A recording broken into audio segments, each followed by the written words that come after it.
Imagine being labeled leftover simply because you're an educated, independent single woman in your late 20s or beyond. Sheng Nu, a term that emerged due to traditional notions of femininity and marriage, one that demonstrates the societal pressures and stereotypes faced by Chinese single women. Join us as we explore the real stories behind the rise of the Sheng Nu phenomenon.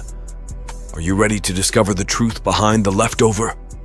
Welcome to ranDOCS, where we discover cultures around you. In China, a new term has emerged in recent years to describe unmarried women over the age of 27, Sheng Nu, or leftover women. But what exactly does this term mean, and where did it come from? The term Sheng Nu originated in 2007 from the All China Women's Federation, a women's rights people's organization. It was used to describe women who were seen as leftover in the marriage market. To understand why Sheng Nu is such a big deal, let's go back in time to how marriages worked in China back in the days. For ages, families, not the individuals, decided who would marry whom. This often meant that young women got married quite early in some cases, even before they were considered adults, which is, of course, illegal and forbidden by law. Why did this happen, though? Families thought of marriage as a way to improve their financial situation, and that the parents also believed they knew best when it came to picking a partner for their children. Plus, there was a strong cultural value placed on obeying and respecting parents, even when it came to who you would marry. In traditional Chinese culture, marriage is more than just a love match. It's a fusion of families, a blending of legacies. Picture this: parents as matchmakers, orchestrating unions that bind families and ensure the continuation of the family line. For women, marriage isn't just about finding a partner. It's about fulfilling a sacred duty, a cultural expectation passed down through generations. In this ancient landscape, men were the pillars of the family, the core around which everything revolved. Women, on the other hand, were expected to embody qualities like obedience, virtue, and nurturing. Their role was clear-cut: be a devoted daughter, a loyal wife, and a loving mother. Anything beyond that was often considered taboo. Adding to this mix is the importance of modesty and humility in women.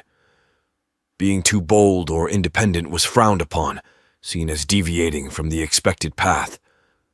Imagine the challenge for women who dreamed of education and careers before marriage, navigating a society that valued conformity over individuality. This cultural backdrop sets the stage for understanding the pressure and expectations that have shaped the concept of Sheng Nu, or leftover women, in modern China.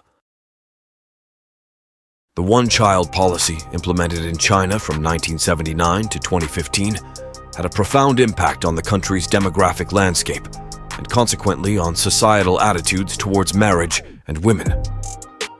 Under this policy, most families were limited to having only one child, which led to a preference for male children, as they were traditionally seen as the ones who would carry on the family name and provide support in old age.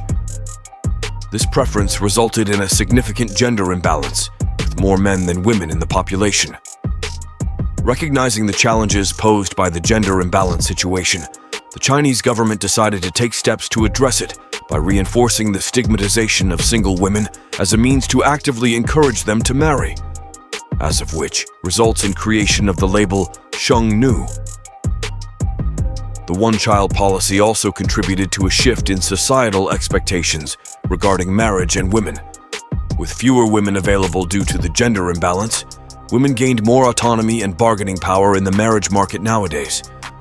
They became more selective in choosing partners and were less willing to settle for arranged marriages or partners chosen by their families. Imagine being a woman who has worked hard to earn a degree and establish a career. Despite societal pressures to marry, you value your independence and want to focus on your professional growth before considering marriage. How would you handle the expectations from family and society to settle down? This shift in mindset, influenced by evolving economic and social factors, represents a cultural shift in China away from traditional views on women and marriage. Ever wonder what it's like when your parents are the one helping you in building your Tinder profile and swiping right? Well, welcome to the marriage market in major cities around China.